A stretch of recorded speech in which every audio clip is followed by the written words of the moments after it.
E aí, professor Jalbert, falando aqui com mais um Pense Diferente. E hoje o Pense Diferente está direto de Florianópolis com a professora Emily Fidelix. Fidelix. É Emily Fidelix. Fidelix. Professora Emily Isso. Fidelix, direto de Florianópolis. E eu queria já começar agradecendo, professora Emily, pela disponibilidade, né, de estar conversando aqui com a gente hoje, fazendo esse Pense Diferente com a gente, beleza? Combinado, eu que agradeço. Está sendo uma honra participar aí. Beleza. Eu queria que você começasse falando quem é você. Né? Esse Pense Diferente de hoje, eu acho que é um Pense Diferente especial. Normalmente a gente faz o Pense Diferente para estudantes. E esse Pense Diferente eu queria fazer para estudantes e professores. Então, eu queria que você começasse dizendo quem é você, qual é a sua história, o que é que você faz. Diga aí, por favor. Eu sou historiadora, né, de formação, e eu sempre digo que quando alguém te pergunta, né, ou me pergunta, no caso, quem é você, isso gera uma série de reflexões, né, de questionamentos sobre si mesmo e quase que passa um filme, assim, desde o dia que você nasceu, tudo que você viveu até os dias de hoje. Mas resumindo, né, eu sou, antes de tudo, atendo pelo meu nome. Antes da minha existência eu já tinha um nome, que é Emily, e enfim, sou professora desde o terceiro ano do ensino médio, que foi quando eu comecei a cursar magistério.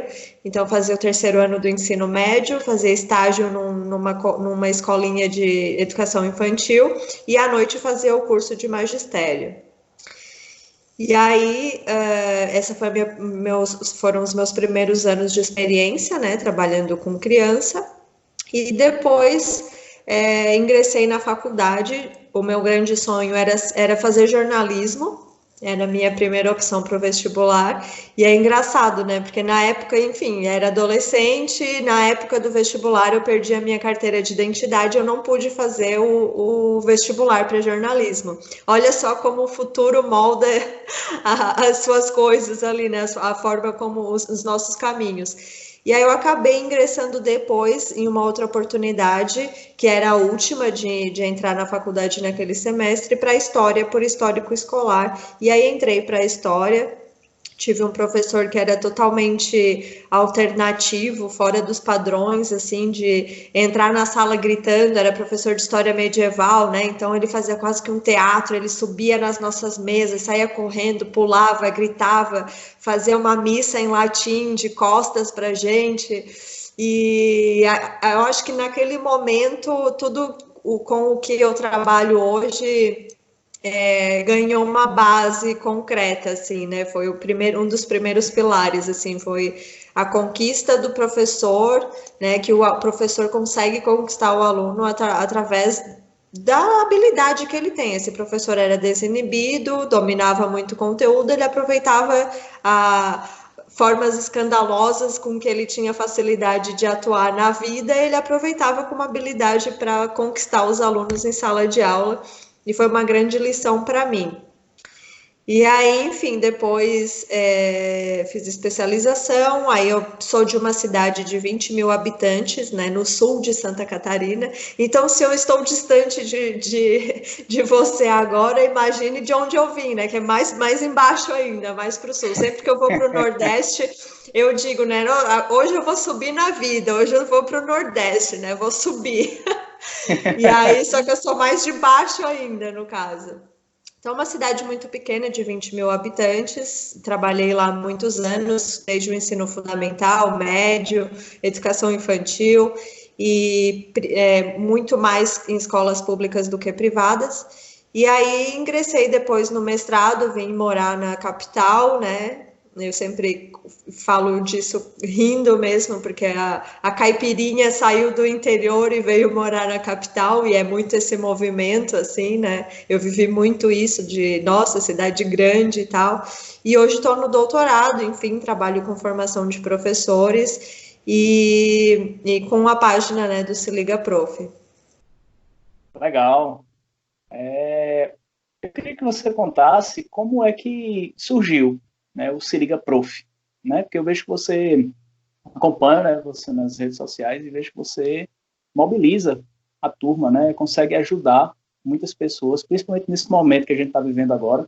Como é que surgiu o blog, né, Se Liga Prof, né? É um blog, né? Sim, também. Como é que O surgiu?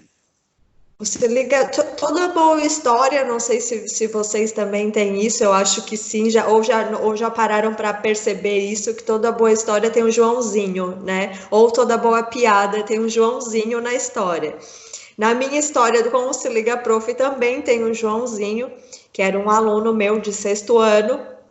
Eu sempre digo que professor de 6º ano merece um altar, porque é uma das fases mais difíceis de você trabalhar, até para a gente enquanto pessoa, né? Quando está nessa idade é muito difícil, é uma transição, né? Da fase infantil para se tornar adolescente, muita coisa diferente. Então, o professor que lida com essa idade passa por muitas dificuldades. E eu estava lá com o 6º ano, eu estava enfrentando muitas dificuldades de engajá-los nos conteúdos, ainda mais com história, né, que para muitos alunos é um conteúdo desinteressante. E eu particularmente também estava achando a história desinteressante, e consequentemente as minhas aulas, e já estava num processo de não contentamento com o andamento das minhas aulas e inclusive me questionando se eu deveria de fato ser professora, talvez eu devesse fazer outra coisa. E aí um dia eu estava lá nesse 6º ano trabalhando com eles, era uma turma maravilhosa, super animados, mas eles eram animados demais. E eu tinha 2 aulas seguidas com eles depois do recreio. Então você imagine, né? Aquela galera chegando suada do futebol, brigando, rindo, fofoca e tal. E aí esse Joãozinho me perguntou, professora, mas por que eu tenho que estudar Getúlio Vargas, esse velho barrigudo que já morreu? E eu assim, por quê? Eu, como professora, não estou convicta da importância de estudar isso e de como eu posso simplificar isso para eles perceberem que Getúlio Vargas não era só um velho barrigudo que já morreu, né? E aí eu comecei, a partir disso, a estudar metodologias ativas, a aplicar com eles e ver o que dava certo, o que dava errado, enfim. Alguns anos depois disso se passaram, eu já estava pensando no projeto online. A princípio, o Se Liga Prof seria só para professores de história, então pensando formas mais criativas, mais dinâmicas e inovadoras de trabalhar o ensino da história. E aí, por fim, eu decidi que teria que ser para qualquer professor, seja da educação infantil, seja universitário. E aí, um dia no corredor, é uma outra história, mas enfim, eu sempre tentei falar a mesma linguagem dos meus alunos, como forma de a gente se aproximar, entender as gírias deles, tentar utilizar isso também como ferramenta estratégica para chamar a atenção deles. Até porque tendo essa veia jornalística, né, a comunicação é muito importante, então sempre prestei muita atenção na forma deles se comunicarem, como que eu podia usar isso. E aí um dia eles me falaram uma gíria que era nem te apresenta. Ah, nem te apresenta, prof, eles falaram para mim. E aí eu assim, mas o que quer dizer isso, nem te apresenta? Eu fiz alguma coisa assim, não dei um ponto que eles queriam, alguma coisa desse tipo. Eles falaram, professora, nem te apresenta. Eu assim, mas como assim nem te apresenta? Deles, se liga, prof. Deu assim, uau. Acabaram Legal, de me dar o nome do meu projeto, né? Que é justamente você entender o que seu aluno está falando, né? legal, legal. E é interessante porque você trabalha, né, nesse projeto com a criação, né, de aulas criativas, né? Você trabalha com criatividade, né? E criatividade é uma das principais habilidades para o presente e para o futuro. Já está lá Sim. no Fórum Econômico Mundial, né? Terceira habilidade demandada para 2020 e a turma está querendo, né? Profissionais criativos e você trabalha com isso, né? E aí o que é que acontece? Eu queria que você comentasse qual é a importância de o professor hoje criar ou desenvolver ou elaborar aulas criativas. Eu acho que mais, pensando assim, mais do que ser importante para o aluno, primeiro o próprio professor tem que se pensar enquanto ser criativo, né? E ser criativo não é um dom, não é algo espiritual, não é uma luz que paira sobre você e você é mais criativo que os outros. Na verdade, a criatividade é um exercício diário e cotidiano, né? Então, pensando primeiro pela parte do professor, é importante que o professor se perceba enquanto pessoa criativa, inclusive para sobreviver em um mundo volátil, em um mundo ambíguo, complexo, como é o que nós estamos vivendo hoje, né? Em 2019 nós passamos por uma pandemia que mudou a vida de todo mundo, e muitos professores, inclusive, tiveram que transitar aí do presencial para o online. O que nós vimos foram grandes mudanças que não estavam nos planejamentos de ninguém. Então, que é justamente esse significado desse mundo em transformação. E a criatividade vem justamente nesse momento, né? A criatividade não só como um dom para criar uma música, para criar uma obra de arte, mas a criatividade para solucionar problemas. Então, é importante para o professor enquanto profissional e para a formação desses estudantes que vão se formar num contexto em que várias profissões estão deixando de existir. A gente tem gráficos com ondas, assim, onde cada pessoa vai passar por várias profissões diferentes. Então, você se forma em licenciatura em geografia, ou você se forma físico, ou você se forma engenheiro químico, mas você vai trabalhar como projetista de dados, depois você vai trabalhar na área de civil, depois você vai trabalhar num laboratório de ciências, depois num negócio de biomedicina. Você vai passar por vários caminhos, né? A gente não tem mais um mundo onde você trabalha 30 anos na mesma empresa e se aposenta trabalhando a vida toda lá. Então, a criatividade vem muito nessa busca por soluções de problemas, muitos que não existem ainda. E por isso, mais do que pensar a criatividade pela criatividade, a gente precisa estar preparados e nós precisamos estar preparados e conectados com estratégias de construção de soluções de problemas, né? Que muitos chegarão, e a gente vive num mundo VUCA, né? Que é um acrônimo para volatilidade, enfim, incerteza. O mundo VUCA em que nós não temos parâmetros do passado, né? Nós estamos vivendo problemas, impasses que nunca antes na história da humanidade foram vividos. Então, a criatividade, pessoalmente, eu acredito que vem muito por esse ângulo, assim. E o que é que o professor pode fazer hoje, então, para ele dar uma aula criativa? Qual é a dica que você dá?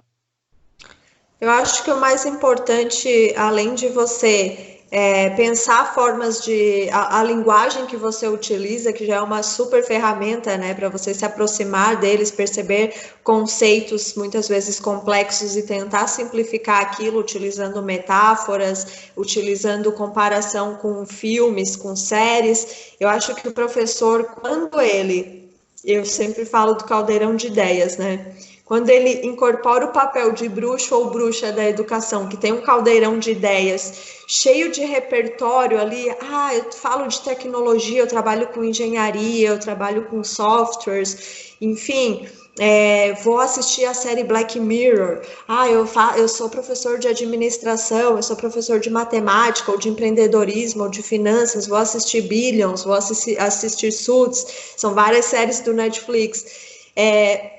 É um tipo de linguagem que é típica, né, que é o que engaja essas pessoas que estão estudando, os jovens, as crianças, que também têm as séries, né, a própria Peppa Pig é uma série para criança. Então, quando a gente se apropria dessas ferramentas, desses conteúdos, né, que a gente tem na internet, animação, tirinha, eu sempre falo das tirinhas da Mafalda, do Armandinho, que tem, sabe, de todos os contextos você acha uma tirinha, né, são muito atuais. Tudo isso como elemento para você agregar, você consegue transformar a sua aula cada vez mais em uma espécie mais criativa.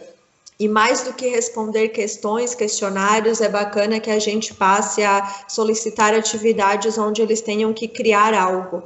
Então, eu sempre falo, por exemplo, de você deixar a entrega mais dinâmica, mais livre. Então, por exemplo, eu lembro na história que eu trabalhava muito a questão da comunicação com eles, então eu cobrava muito trabalho para eles apresentarem, para criar mesmo essa coisa de falar em público, de organizar o pensamento, de criar um roteiro, enfim. Depois de um tempo eu percebi que a comunicação não é só falar em público. Eles podiam se comunicar através de um vídeo, e aí nós fazíamos mini documentários. Quem quisesse fazer um Legal. banner no estilo marketing, assim, fazer um banner convencendo as pessoas de que aquele aplicativo que eles criaram um projeto seria útil para não sei o quê. Outros criavam uma peça de teatro com bonecos de papel que eles confeccionavam.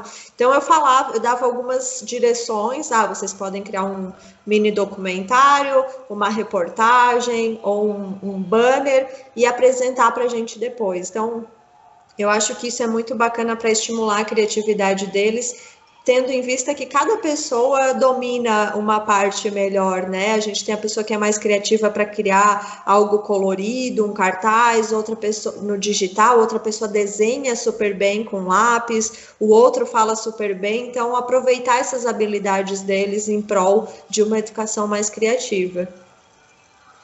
Ah, legal. Isso bate muito com a questão do repertório, né? Você falou aí de repertório, né? E quanto mais repertório a gente tem, né? Mais conexões, mais combinações, né? O meu mentor de criatividade, né? Não sei se você conhece, Murilo Gun, né? Ele fala muito, né? De que essa criatividade, né? Surge de combinações, né? Tanto é que eles chamam muito de combinatividade, né? Quanto mais repertório você tem, mais combinações você pode fazer. E o primeiro ponto que você tem que ter é clareza do problema, né? Tem que estar sempre com um olhar afiado para o problema. Lá na minha disciplina, né, lá no curso de engenharia elétrica, a gente visualizou um problema, né? E a disciplina que eu ministro é dispositivos eletrônicos, sabe? Aí o que acontece? Lá a gente viu o seguinte: eu digo, rapaz, como é que eu posso fazer com que eles criem um produto, eles utilizem esse produto para apresentar esse produto e ainda coloquem a sociedade para utilizar esse produto, né? E aí foi quando, rapaz, eu não lembro nem como foi que eu tive a ideia. Eu sei que eu estava olhando alguma coisa, eu acho que eu passei pela frente da casa da criança, que é uma casa onde tem crianças carentes, era época de Natal, e aí eu digo, rapaz, dispositivos eletrônicos, tem as lojas que vendem muito brinquedos, eu digo, rapaz, eles vão fazer brinquedos eletrônicos educativos para doar para essas crianças carentes. E aí foi feito, né, todo o planejamento que casa muito bem com isso aí, né? Agora, essa coisa surge, né, a mente tem que estar preparada para isso, né? Você tem que estar olhando o problema, de fato, para conseguir fazer. E a gente está rodando isso já faz uns 4 semestres já, tem dado muito certo, né? Eu acho que casa bem com o que você está dizendo. Agora, o professor, né, tem algumas dores, né? Tem muitas dores nesse sentido assim de aplicação, né, dessas novas metodologias, né?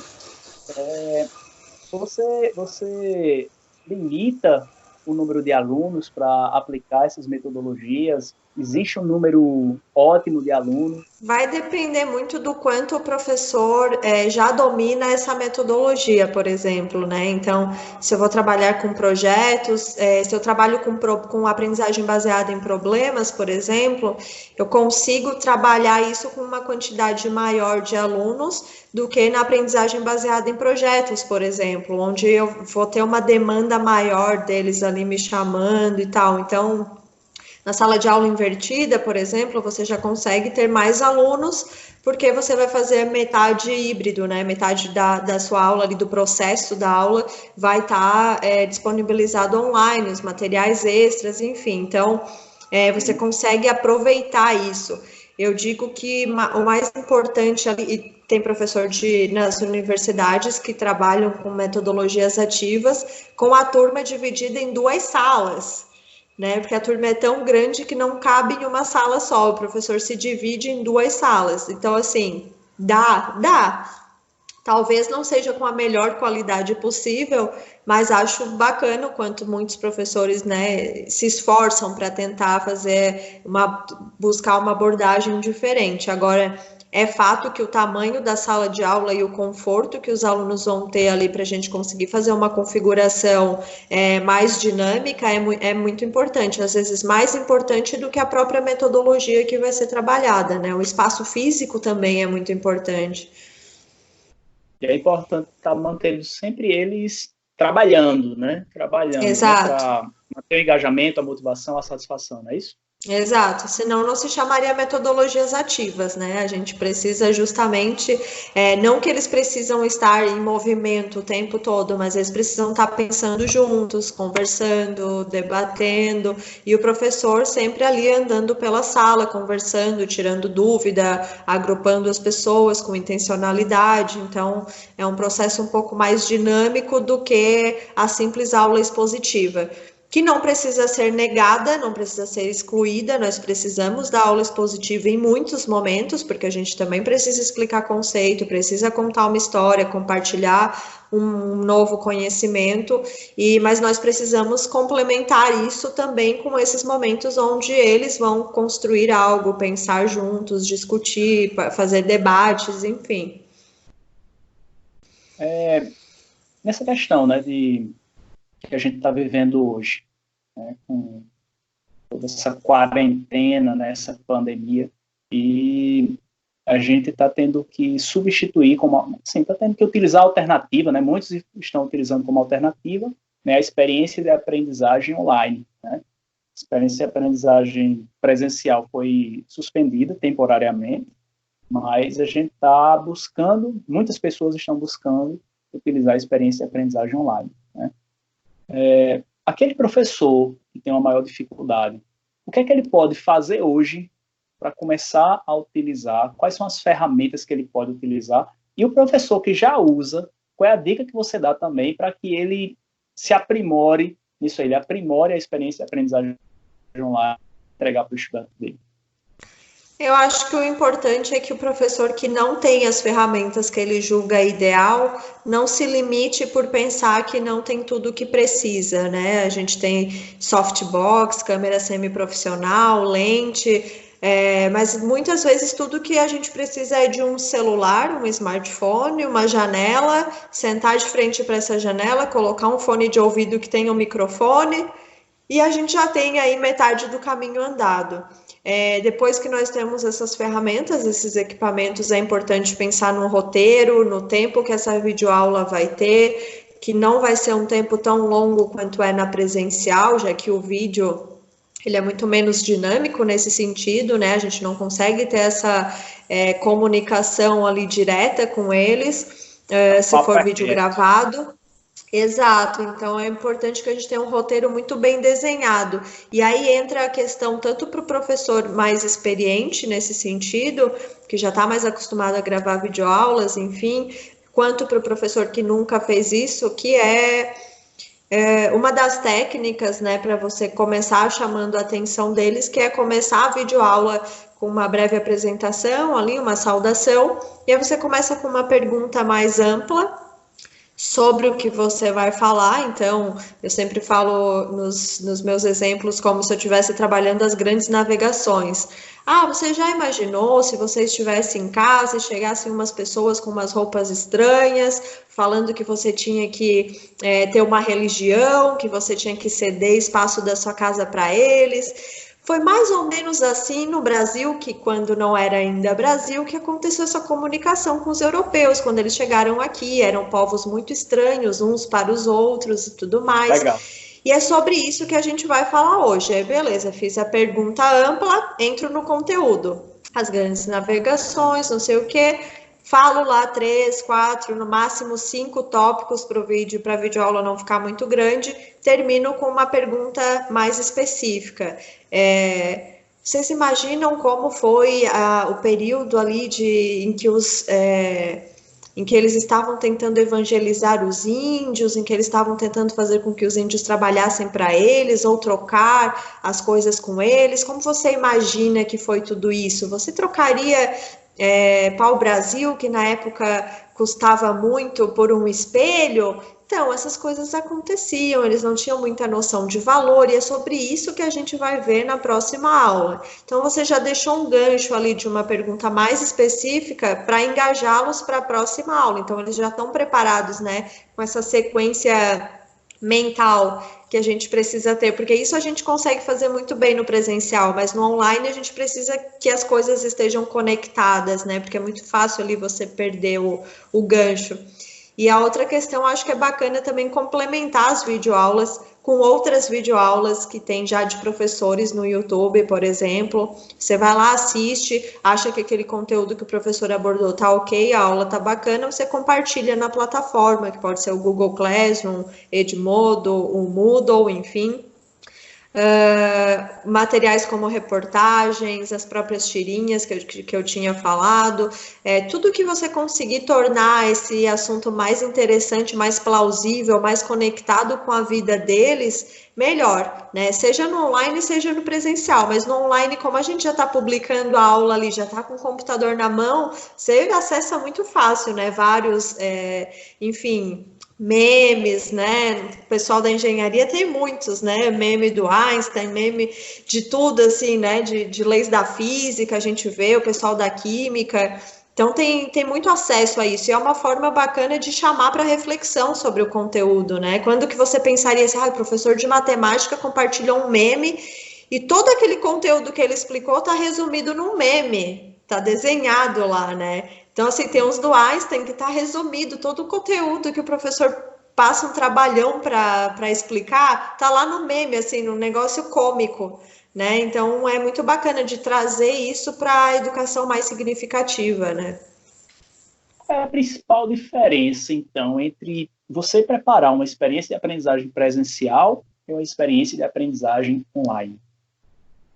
Eu acho que é muito mais no modo como você vai organizar o tempo das coisas, né? O tempo da sua videoaula, o tempo que eles vão ter para atividade, o tipo de atividade, porque nesse momento, por exemplo, eles não vão conseguir fazer trabalho em grupo online, a não ser que eles utilizem uma plataforma como o Google Docs, enfim, que você pode trabalhar com várias pessoas ao mesmo tempo.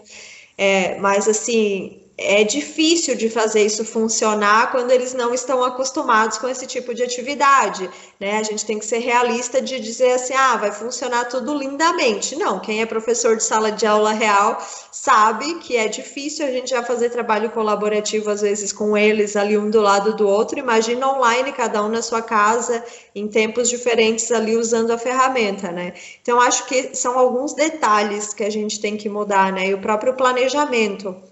Você tem que pensar no planejamento ali do que você vai falar nos tópicos de cada videoaula, quanto em média aquela videoaula vai durar, né? Que não pode ser um período ali de 45 minutos, uma hora. Como que eu posso colocar elementos como fotos, vídeos adicionais no vídeo da minha videoaula. Então, o que vai mudar são as ferramentas, ali, as estratégias que eu vou pensar para utilizar nessa outra modalidade. O tempo, assim, nas minhas publicações, mais ou menos, né, o tempo médio que eu vi, assim, é um tempo de 10 minutos, né, papo reto. No online, né, vamos dizer assim, é papo reto, né, porque você verifica, né, quando você está no presencial, você tem, né, toda aquela dinâmica, como você falou, né, você vai escutar o estudante falar e tal, ele vai discutir com você também. Ele não pode pausar você, né, começa por aí, né, ele não pode pausar, não pode retroceder, né? Você pode até retornar, ele pode pedir para você repetir. Às vezes a explicação, a nova explicação é até diferente da anterior, até melhor, né? Mas que é até uma das vantagens do online também, né? Porque ele faz no próprio tempo, se ele quiser aumentar a velocidade, ele pode também, né? Mas uma dor que eu vejo também que muitos professores têm é a questão de como cobrar, né? Como fazer essa avaliação, qual instrumento avaliativo vou utilizar para o meu estudante, né? Eu, particularmente, tenho muita dificuldade nisso. E aí eu queria que você comentasse um pouco, online, por exemplo. Como é que eu cobro ao estudante online, de modo que eu consiga individualizar a avaliação para ele, né? Quais são as estratégias que eu posso utilizar para cobrar do meu estudante, avaliar ele de forma online?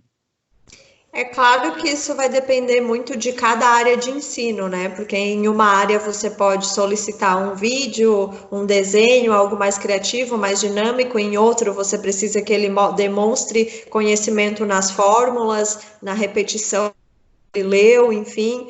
Então, isso vai depender muito, mas a gente tem algumas estratégias, algumas ferramentas, como o próprio Google Formulários, que é uma ferramenta do Google aberta, em que ele corrige, inclusive, os exercícios ali para você, né? Você coloca lá no modo teste, e aí o aluno já tem o próprio feedback ali, você sabe quem respondeu, coloca a pontuação, ele já sabe onde errou, enfim.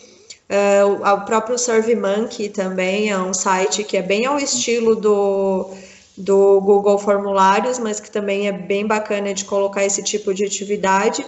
Em algumas ferramentas, como o Google Classroom, o Edmodo também, você consegue colocar enquetes, perguntas como o Fórum de Educação à Distância. Quem fez curso de Educação à Distância passou muito por isso. O professor compartilha um exercício, uma atividade, faz um fórum onde cada um deixa um comentário, um resumo de alguma coisa ou acrescenta alguma coisa. E aí o professor cria a sua estratégia de pontuação para isso, né? Então, seriam várias as estratégias, assim, o pessoal que trabalha com criança pede desenho, pede história, o pessoal do Fundamental 2 também, criação de vídeo, só que aí depende de como você vai fazer essa pontuação. É isso que é a liberdade que cada professor vai ter que usar. E que às vezes os indicadores, né, pessoal? Isso, às vezes é essa liberdade que dá uma certa prisão, porque aí você se vê assim, nossa, eu tenho tantas possibilidades que eu não sei qual caminho tomar. Mas eu acho que cada professor na sua área veja que tipo de atividade é possível de ser cobrado no online, né? Então, por exemplo, tem professor de matemática que solicita o exercício 1, 2 e 3 da página X da apostila, o aluno faz lá no caderno e manda a resolução do exercício, a foto, por e-mail para o professor. E aí eles, ou enfim, no grupo do WhatsApp de cada turma, depende da idade. Então, cada um tá tentando buscar a solução ali, sabe, dentro da sua área, porque nas humanas, eu diria que não... Isso ninguém nem pensa, assim, porque tenho 1000 possibilidades de atividades para solicitar, sabe? É muito mais fácil, eu acho, do que para os exercícios de exatas, por exemplo, que envolvem muito cálculo, repetição. Então, aí entra uma outra questão que é algumas ferramentas como o Khan Academy, não sei se você conhece, eles têm várias aulas online, vários exercícios. A gente tem o GeoGebra também, né, que trabalha vários conteúdos de ensino médio, pessoal de matemática, enfim. Tem vários sites desse tipo, e aí você solicita a criação de algo lá para eles, né? E aí depois eles batem um print da tela ou salvam aquilo, mandam para o professor, postam no fórum. Enfim, são algumas ideias aí para cada um tentar procurar o seu caminho, né? Legal. E para o professor, que você falou aí da formação de professores, né? Que você forma professores. Como é que isso começou? Para o professor que quer fazer isso também, qual é a dica que você dá para ele? Como é que funciona isso aí?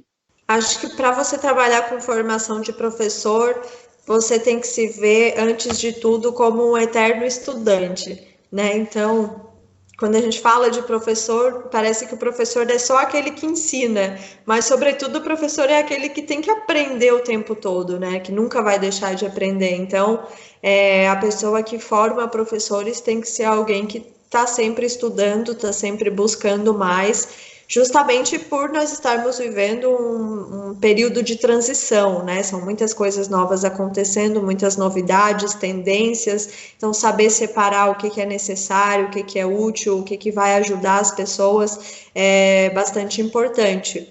E acho que a criatividade também, né? Então, a gente precisa ter aquela coisa que a gente estava falando, né? De repertório cultural, artístico, social, de saber de estar ligado nas coisas que estão acontecendo no mundo e compartilhar isso nas formações, né? Que sejam...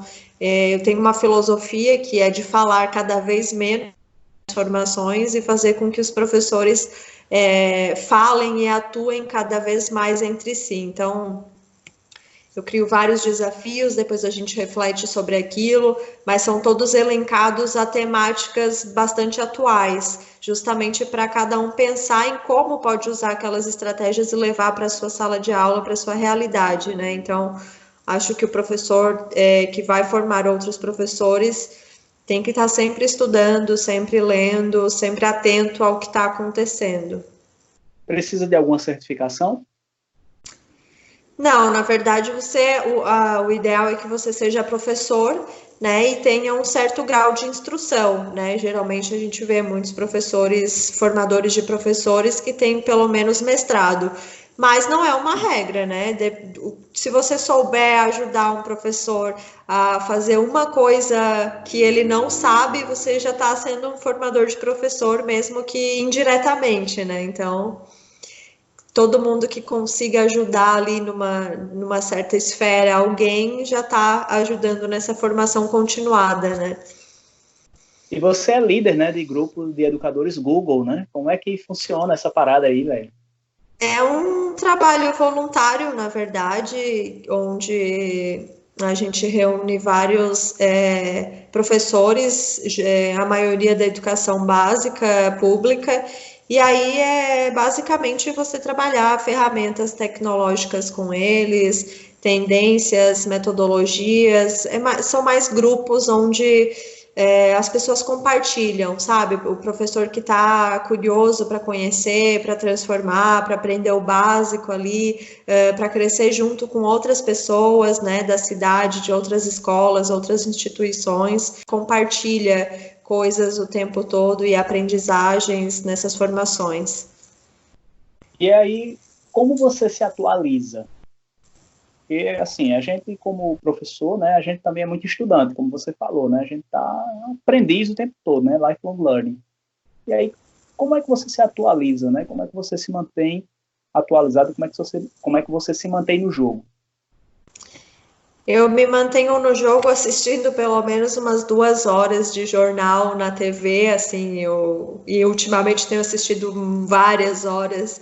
Então eu trabalho às vezes no computador assistindo o jornal, tô o tempo todo lá no Globo News, sei toda a carga ali deles, né? Todos os programas que tem em sequência. E acho muito importante isso, porque a gente precisa saber o que está acontecendo não só onde a gente mora, mas no mundo de maneira geral, né? Você consegue captar tendências, mudanças no mercado, na economia, na política, mas também é importante outras questões, né? Como os livros, as próprias redes sociais, né? Então, eu sigo também várias pessoas que eu gosto dos conteúdos que eles trazem, que não necessariamente são da educação, sigo instituições. Então, acho que é mais ou menos você. E aí eu aproveito as redes sociais cada vez menos, assim, para seguir gente famosa, que é uma coisa que ainda é muito forte, sabe? Ah, você vai seguir Bruna Marquezine, BBB, você vai saber o que está acontecendo nesse mundo pop, né? Que é uma forma de entretenimento, mas eu tenho utilizado cada vez mais as redes sociais como forma também de aprendizagem. Né, de seguir pessoas que são ícones, que são economistas, que são jornalistas, que são pesquisadores, para tentar me alimentar dessas informações deles e ir atrás do que me interessar mais. E como é que você aprende? Como que eu aprendo? Eu acho que eu tenho uma dificuldade de aprendizagem, se eu estou lendo, e isso é muito difícil para quem é historiador e para quem está no doutorado em história, porque a gente lê muito, né? Muita leitura, o pessoal de exatas fica assim, né? Nossa! Eu tenho toneladas, eu acho, de xerox, de apostila e de livros, assim. Então, a gente lê muito e na história você tem muita teoria de filósofos e de historiadores alemães, franceses, que a tradução é meio capenga, sabe? É difícil de entender. Então, na história eu tenho muito, assim, a gente tem muito essa questão de ler, sabe, se você lê um parágrafo e não entende nada, aí você continua para ver se o negócio faz sentido e não, aí você tem que voltar o capítulo inteiro porque não está conseguindo Ave entender. Maria. É bem, É assim, é grave. bem cansativo, é difícil. E às vezes a minha própria orientadora, às vezes tem que voltar para ela entender, para ela explicar para a gente, assim, a pessoa que fala francês, que não tá lendo a tradução, né? Só que eu tenho essa dificuldade de forma geral. Tem gente que lê algo Não sei se você é assim, vai lá ver se você é assim. Tem gente que lê uma reportagem, depois a pessoa consegue dar uma aula sobre aquela reportagem. Com uma reportagem que ela leu, ela consegue repetir aqueles dados, super empolgada, como assim? Como se tivesse lido muito conteúdo sobre aquele tema. Eu não, para eu conseguir falar sobre alguma coisa, para eu conseguir absorver, eu preciso ler muito sobre aquilo em dias diferentes, em horários diferentes e às vezes em fases diferentes da vida, que aí as coisas vão conectando. Eu tenho essa dificuldade de aprendizagem, inclusive de falta de foco, de estar lendo um parágrafo, pega, vai fazer outra coisa.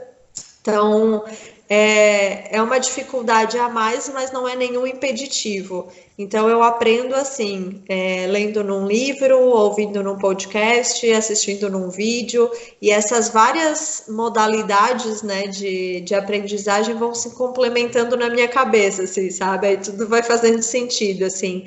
Mas eu literalmente não sou o tipo de pessoa que leu algo hoje e vai te explicar tudo o que leu ali, não sou. Legal, legal. É a questão da combinação, né, das diferentes formas, né, de aprendizagem, né? Para a gente encerrar esse bate-papo de hoje, né, eu sempre peço para a pessoa dizer uma dica para o estudante, para o professor que está assistindo esse vídeo, para a pessoa que está assistindo esse vídeo se tornar um melhor estudante, um melhor aprendedor. Se você pudesse dar essa dica, qual seria essa dica? É difícil falar de uma dica para você, estudante, o que você deveria fazer, é isso? O que a pessoa deveria fazer para aprender melhor? Isso, para se tornar um melhor aprendedor para o presente e para o futuro. Tá, eu falei que eu tinha dificuldade de aprendizagem, lembra, né? Por isso que eu pedi para repetir. Mas eu acho que é importante você pensar, tem uma... Agora deu um clique aqui, assim, que eu acho que é bacana. O Steve Jobs disse uma coisa Ele foi fazer uma fala numa formatura em Stanford, que fica lá no Vale do Silício, para os universitários que estavam se formando, e ele contou um pouco da história dele e falou que ele fez aulas de tipografia, fez vários, né? Ele estava lá tentando se encontrar na faculdade, não achava um norte, não achava algo que ele gostasse, ele foi fazendo várias aulas assim aleatórias, e num certo momento ele pensou assim, isso, eu nunca vou usar isso, mas enfim, me interessei. E depois de um certo tempo, quando ele foi, né, ele trabalhou lá, criou